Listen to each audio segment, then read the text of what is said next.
Hati ang reaksyon ng ilang Batanggenyo sa paglusot ng divorce bill sa Kamara. Alamin yan sa report ni Hazel Alviar. 131 na mga kongresista ang bumoto ng yes, 109 ang no at 20 ang nag-abstain sa House Bill No. 9349 o ang Absolute Divorce Bill. Dahil dito, lusot na ang panukala sa third and final reading. Hati naman ang naging reaksyon dito ng ilang Batanggenyo. Para kay Nanay Lita na mahigit 40 taong kasal, hindi siya pabor sa diborsyo dahil naniniwala siyang ang pinagsama ng Diyos sa pamamagitan ng kasal ay hindi raw dapat pinaghihiwalay. Kahit mag-unawaan at magmahalan at kung ano man ang mga problema ay unay Diyos. Tumawag ka sa Diyos at lahat ay masosolve ng problem. 50-50.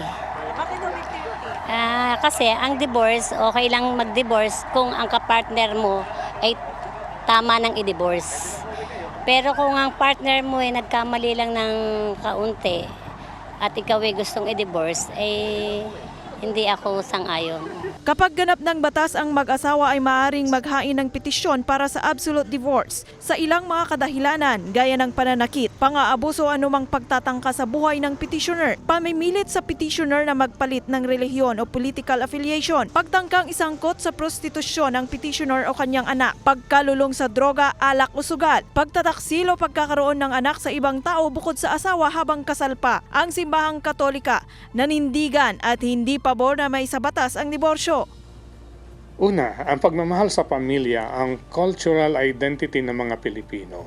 Oras na isabatas ang diborsyo sa Pilipinas, laging makikita ang instant solution ng divorce kapag may problema ang mag-asawa.